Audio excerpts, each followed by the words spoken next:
to the Sewing Guru. Now this is going to be the first in 2 videos all about measuring. So the first video, which is the one that you're watching right now, we're going to be measuring the body for our trousers. And the next video is to do with the actual garment measurements. Now, what you will need for these videos is, of course, the measuring sheet here for the gents. So this is the one that you'll need for this video. And in the second video, you will be able to print off this sheet, and it's the garment measurements, okay? Now these worksheets are in a PDF format and they are next to the video that you're working right now. So print those off and then we can get started on the measuring. Okay, so now that you have printed your gents measurement sheet, okay, you're going to need that, and you are going to need a pen and a tape measure. Now the tape measures that I use have got centimetres on one side and inches on the other, so it is entirely up to you how you measure your trousers. Now it's always best to do the measurement stage first, because then you can take your measurements to a haberdashery shop and then choose the pattern that you like. And you can choose a pattern which is most closest to your measurements, okay? Now the measurements and everything are on the pattern that you can get, the commercial pattern, so all of the measurements are on there, but of course they do come in different sizes, like 12 to 14 to 16, 18, 20, and so on and so forth. So that is why you need your measurements first. It's very important that you do that, and then you are armed with the knowledge of your measurements, and then you can go and get your pattern. So let's get started on the measurement phase. Now on your sheet here, yeah, you will notice the actual body here with all numbers on them. Now all of these numbers relate to all of the description of the body parts underneath here, and of course there's a section there next to the number where you can write down your measurement. Now because we're going to be measuring the gents' trousers, of course you won't need all of these measurements, you only need the lower part of the garment. So you're going to need number 6, which is the waist, number 7, which is the hips, we're going to need number 14, which is the outside leg, we're going to need the inside leg, and we're also going to need the crotch or the seat measurement as well, okay? So now that we know, I'm going to go through each part, measure it on here and show you how to do that, and then we'll go through each part and write down our measurements. So first of all, we're going to start off with number 6, which is the waist. So of course your waist is here, so it's the most narrowest part of your body. So you've got your chest, which is out, and then it goes into the waist and then back out over the hips again. So you need to measure the waist. Now the waist is going to be tight to the body because it needs to be snug and you've got no movement there at all, okay? Where the hip area there's going to be movement and so on and so forth. But of course I'll show you in a moment the hip area. But the waist has to be tight up against the body or the what I'm doing here, the mannequin, as you can see. So you need to measure that pretty tight across there, okay, as you can see on the waist. So my measurement on this mannequin is 34 inches.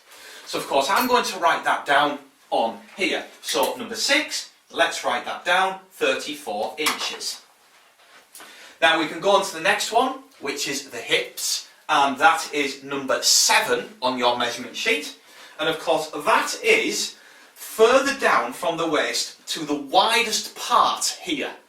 Okay, so you've got to go to the widest part over your bum as well at the back, right round. Now with the movement lines, you can't have it really tight to the garment or the person because of course there won't be any movement, okay? It'll be very restrictive when you're wearing the trousers, okay? So now we've got to have a gap. Now really, if you can get your fingers in between there, okay, as you can see there, there's a bit of movement, and you know that that is going to be fine. Now mine measures 38.5 inches. So of course I'm going to write that down on number 7 which is the hip area. So let's have a look. Number 8, which is the front waist length, we don't need the arm length, upper arm, the shoulders, both shoulders, the back width. We don't need any of those because all of those are on the top torso, and of course we're making trousers, so they're all on the bottom half here. So the next one is number 14, which is the outside leg measurement. Now, the way to measure this is you're going from the top of the waist and you're going down towards the hem of the trouser, okay? So we're going down to the hem of the trouser, which of course is right down here, as you can see, right down to the actual hem, all the way up to the top of the waistband. Now the hem of the trouser needs to be resting on the person's foot, right to the floor. So if you're measuring somebody, get them to take the shoes off and they just have their socks on, and you would measure near enough to the floor, okay? So from their waist, which is here, the top of the waistband, all the way down to the floor. Now if they're wearing shoes, you would measure all the way to the top of the back of the heel, okay? So the back of the heel, but the top of it. And you would get then a nice length. So that would be your length. So again, we're measuring from the top of the waistband right down to the hem here, okay? Now the crotch is of course right into the middle of the seat, okay? So you want to be measuring from here, so it's the inside leg. So you're measuring from the inside leg again down to, if they've got their shoes off, down to the floor. Okay?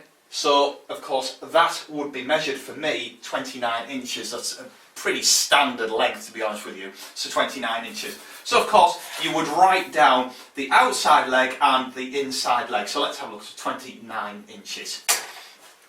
Now the next measurement is of course the crotch or the seat. This is very important. Now this goes from the top of the waistband here, and it goes underneath the seat, and it will go all the way around the seat to the top of the waistband at the back. Okay, so you're going from the front, top of the waistband where the fly is, all the way around the seat to the top of the waistband at the back. Now don't make it too tight, have a little bit of movement there, but of course you can see it's explained here how that works. Okay, so you're going from A all the way around to B, which of course is measurement number 16, the crotch length, which is measurement from A to B. So from the top of the waistband at the front, all the way around to the top of the waistband at the back. Now basically that is all of your measurements done, okay? And so the measurement sheet there for the actual body measurements you've now completed. Now you will notice on here, on your garment measurement, I mean we'll be going into this in much more detail in the next video, but your garment sheet here, the worksheet, is of course we're going to be showing you how to put the design on there, and we're going to be putting certain measurements on here as well, which you've already got on your actual gents measurement sheet as well. Okay, so you've got you can put the side on there, you can put the inside leg seam, the waist, and all of that will go on here as well. But of course we're going to be putting the design on here, so we're going to go into much more depth with that. So basically that's it. There isn't many measurements, but of course you will get the trousers perfect from these measurements here, because of course we'll be making up the toile and we'll be able to get a really, really nice fit. So now that you've got all of those measurements marked down on your gents measurement sheet, we're now ready to go on to the next video where we're going to be talking about the garment worksheet in much more depth. So I will see you very soon.